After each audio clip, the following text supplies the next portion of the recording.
Good evening. We call to order the regular meeting of West Valley City Council. We note that all council members are present. We will begin our meeting with an opening ceremony from Councilwoman Karen Lang. Would you please stand and repeat the Pledge of Allegiance?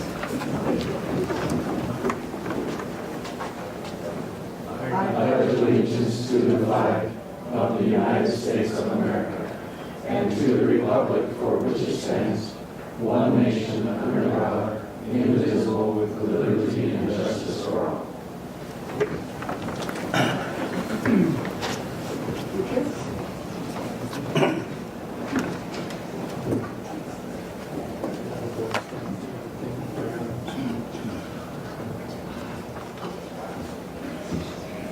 Next on our agenda, we have the approval of the minutes of March 12th. A motion on the minute. I move for approval of our March 12th minutes. Second. Any comments? Seeing none, all in favor of approving the minutes of March 12th, please say aye. Aye. Those opposed say no. Passes unanimously. The minutes are approved. Next, we have our public comment period. Looks like we have a new person tonight, a couple of old standbys. Just so the new person would be aware, the public comment period, a person can take up to 5 minutes. Your comments are directed to the mayor, not to any individual council member. It's not a debate, it's not question and answer, it's your time. And we just be quiet and listen. So with that, and by the way, we really can't comment because if we get into a policy discussion, we're violating state law. So we have to be really careful, keep our comments very limited, even when we do make a comment. So let's see, I first had Mike Markham.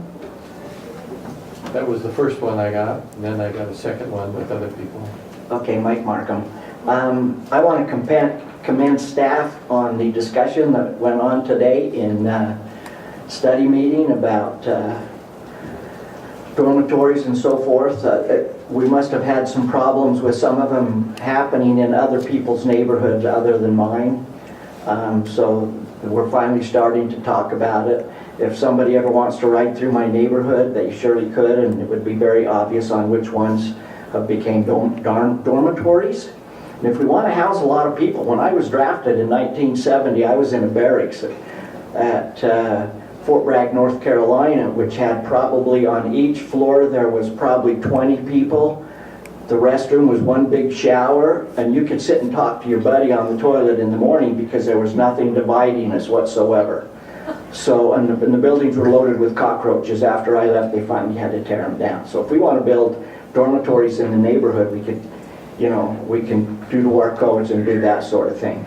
But we need to go to, I like the idea of limiting a lot of those things. The problems we're having is cars. You can't drive up and down the street. I was glad to hear that we have 72-hour maximum parking, because we have a couple of those that have been sitting on the street in my neighborhood. They've been there 72 days, not 72 hours. So I'll get the addresses to people there. But I like the idea of trying to limit the amount of people or bedrooms per square foot you can have. There's a house up the street from me that I went to deliver the notice that dumpsters were coming, and you can see the walls built up to the windows. You can see the bare 2x4 on the bare ends of the sheetrock where they couldn't get in there to finish it because it was so close to the window. There's an outbuilding. I'm glad we need to get started on that. Everybody needs to work together on this. We need to get input from the people that's impacting it to everybody. So if we let it keep going, if you deem it something that's not a problem in the city, let me know. Because right now I'm trying to buy my neighbor's house so I can control my neighbor. And if you're just going to let it grow, I might as well sell the house I have. But we've got a real problem in the city, and we need to get a handle on it before it goes much farther. I think there's a number of people on the diocese there that would agree that we have a problem, and there's maybe some that don't believe we have a problem. They just don't have one next door to them. But it's coming if we don't do anything. So we need to get started on that. Thanks. Thank you. Next, we have Jim Visak.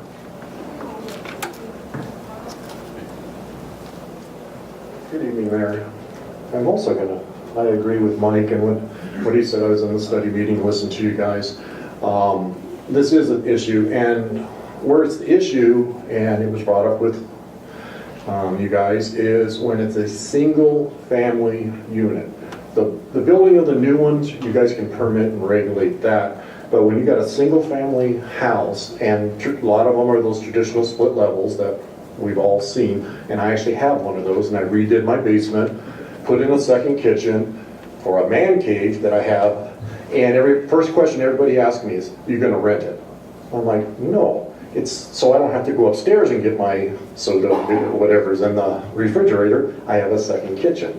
But that was the first question, and like you guys talked about in the meeting, you put a door, it has an outdoor entrance, and like some of them said, have a party. That's exactly why I like it. They can come in, they don't have to go upstairs, they don't have to mess up the rest of the house, they can come in and go out easy. If it's a single family unit, then it should be a single family unit. If they want to rent, then turn it into a duplex. If you want to rent your basement out, then get the proper permit and rent, or change the ordinance.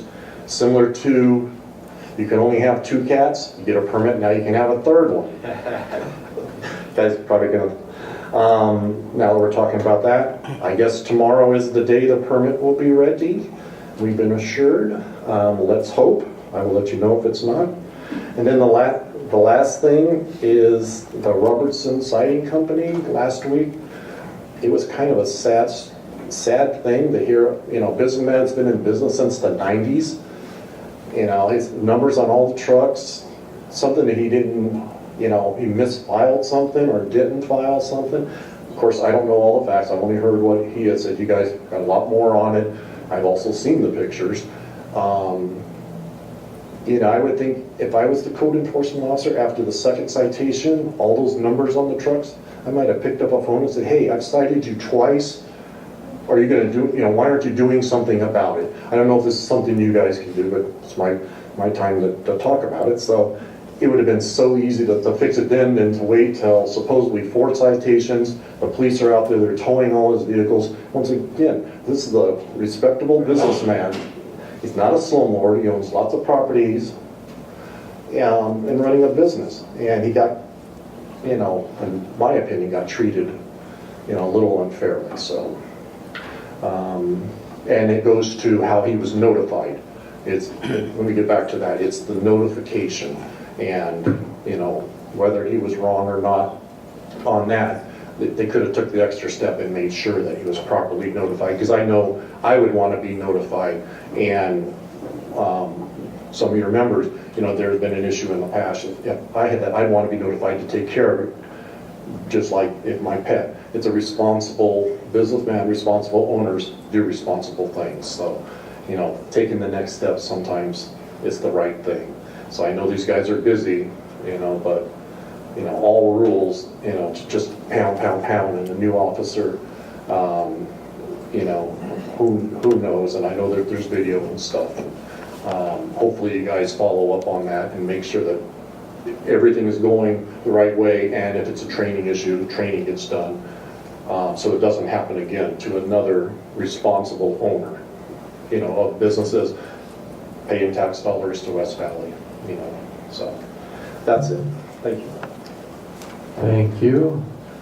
Next, we have Rudy Flores.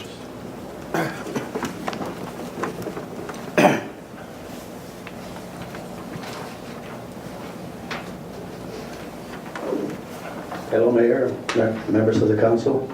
My name is Rudy Flores, and I'm here because I'm a little concerned about the behavior of the code enforcement officer that came up to my house and started pointing out my violations. I don't have enough time to tell you exactly what transpired, but one thing led to another. I am now currently cited with an $11,000 fee or fine because in my estimation, the officer did not come into my property at my invitation. he started walking out in the back and looking for things that I was violating, which to me that isn't right. I have my rights, okay? Now, granted, there were some things there that did need attention, but one of the issues is that I didn't have enough gravel in my driveway. I told him the gravel is there. He says, sir, you have to have 4 inches. I said, well, respectively, I said, if you drive on gravel, I says, it's going to sink into the soil. I says, but if you can see it, it's there. Again, he told me you have to have 4 inches. Okay, I didn't argue with that. Then he went and moved on to my trailers. Again, I proved to him that I had gravel there.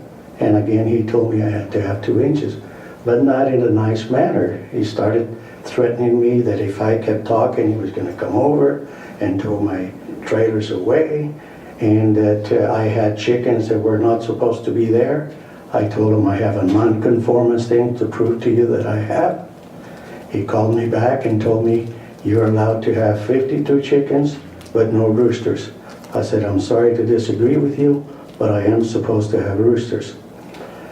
I had to go to court, and I had to pay a fine. And then I come to find out that I am allowed to have roosters. So in my assumption, he never should have, they attacked me like I was a criminal. He came over first, then he brought his administrator and 2 other officers, like if I was some type of criminal. And then they started saying, well, the chicken coops are supposed to have, they're not supposed to have galvanized, they're supposed to have, in which I told him, I says, there is no code that tells you how to build a chicken coop. If you can show me that, I says, I'll be more than glad to abide by it, which he couldn't do it. And then when I had to go to court, he showed all the improvements, but he never showed all the things that I had done. He never walked out there. He sent me a letter that I had refused entrance to my property, which I never did, and therefore I'm incurring a $12,000 fine and a lien against my house.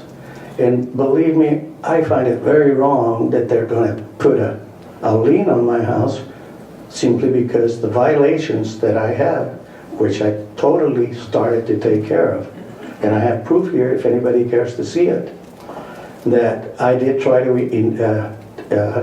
conform to the violations. But at no time did he ever come back to see how much had I done. And practically, I feel that the language and the transactions that took between me and him, I don't think that this officer is a benefit to the community, because he's not only trying to take advantage of his badge and his authority, and most of all his mouth. Now, I'm a veteran, and when he started coming down on me, I got to be very honest with you, I felt like I needed to take care of business. I'm an old man, but at that moment, that's the way I felt. He started threatening me, but if you don't do what I say, they're going to come and I'm going to have them come pick up your trailers right now. Your trailers don't have tags. And I said, wait a minute, it's not a motorized vehicle. I said, since when is the West Valley enforcing the vehicle tax commission? I said, those vehicles are there, I says, and they don't have to be taxed, not unless you put them on the road. And again, he said, they have to be tagged. I find that, to me, unconstitutional, that a code officer can come and tell me that my trailer has to be licensed. And they get licensed when I put them on the road.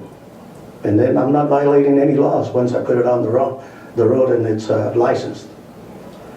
And frankly, I'd like to say a lot more, but I know that I don't have the time. I have all kinds of documentation here to prove to you that I done everything to meet code, and yet I am having to pay a fine. And all of it because of Officer Patino. Thank you. Thank you. Anyone else here to speak tonight?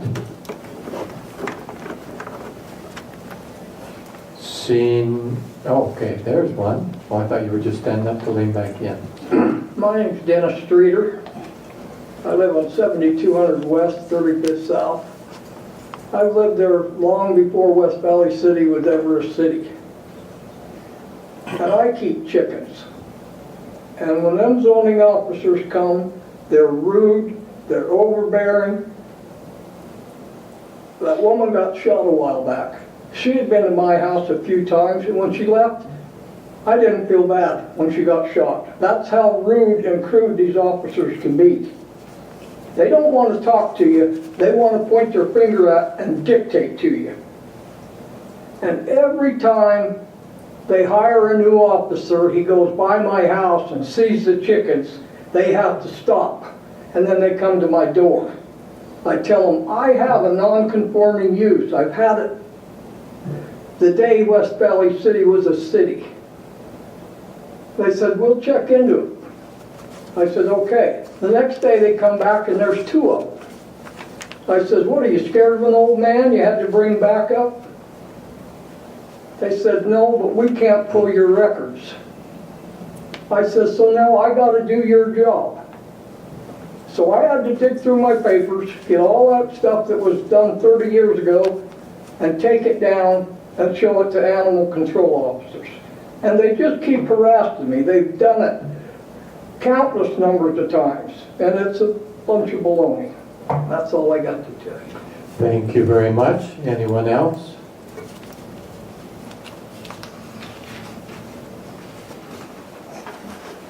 Okay, seeing no other public comment, back to here to Mr. Isaac as our acting city manager tonight. I would like to make a comment, sir, if I could. And with all due respect, I never thought I'd ever hear in this particular chamber any citizen that would advocate killing one of our employees. That to me is a shameful way to respond. Now in reality, Mr. Isaac. I did not advocate it. I said I did not feel bad about that's it. fine. Yeah. Now with respect to our employees, I will say this. If we have, and I think the gentleman, Mr. Flores. Yes. If we have employees that are disrespectful to our citizens, we are pleased, frankly, I guess, that you would come forward and tell us that. And I can promise you, and you as well, sir, that we will do everything we can to correct those particular behaviors that apparently you have, identified. And we'll do so quickly. We'll investigate that, and we'll take whatever action we need to make sure that that doesn't happen again. May I say something, sir? Well, according to the mayor. You've had your chance, and we don't want to get into a debate here. Okay.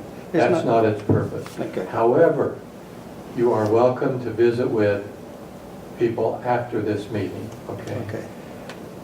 There is a very strong reason for not doing that in our meetings, because it can easily digress, as you can see, and we try to avoid that. We want to stick to issues, and we want to make sure that our meetings remain professional and meet the needs of our citizens. So there's a place for everything, and that's why we don't allow, this discussion to take place. So you are certainly welcome, and I would encourage to meet with us afterwards to follow up on this and make arrangements on how we follow up on that. Sometimes people do say things that are unwise. I'm trying to be very delicate about it. But we need to make sure that we don't descend into, a back and forth on that. And that's why, and I do that consistently, or try to prevent that from happening.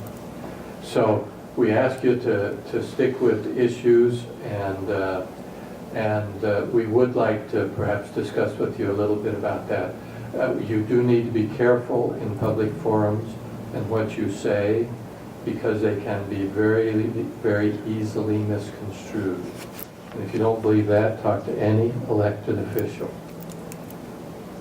Words come back to haunt you. So unless you have something additional on that, we'll come over to our council, see if they have any comments. Just a Yes. comment to Mr. Flores and anyone else, but if there is any additional information, as you mentioned, you wanted to share, you are welcome to share it with our city recorder. And who's the city recorder? Oh, yes, that's right. Okay. Any documentation, especially if you have copies, can come to them that can be shared with us, okay? Okay. I want to say something. Yes. Um, And you, Well, thank you, Mayor. Thank you so much for coming tonight and share that information to us, especially Mr. Flores right there. Our goal here is we want our employees or our staff here to respect, polite, and courteous very, very much to the people here in this city. And I believe like Mr. Pies that mentioned, if something go, you feel uneasy, just please come up here and then report that to us, and we can work it out with you. Thank you so much. and we do encourage this, by the way. We want citizens to come, even when they have strong opinions. And we have some, we've actually had to invite them to go out in the hall for a few minutes and calm down, because of their language and they're angry.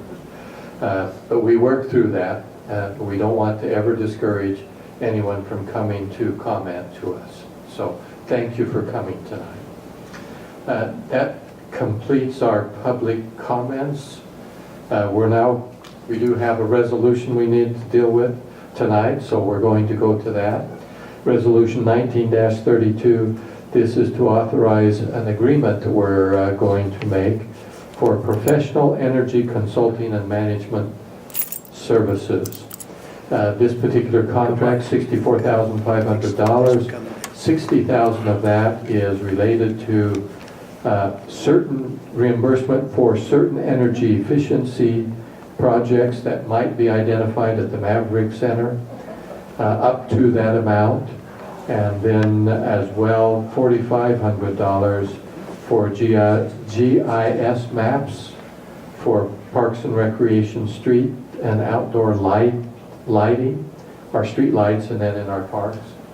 And so the purpose here is to find advice to either retrofit, replace, or reconfigure city equipment and infrastructure that has long-term financial sense and that will reduce energy consumption. So even though it may have some financial benefit, if it's not, reasonable enough, then we probably won't do it. But we have some. The first one we've identified will probably be a 4-year payback, which is pretty good. We'll look at some others beyond that. So that's kind of the issue before us. With that then, for additional comments or commentary or motions to the council.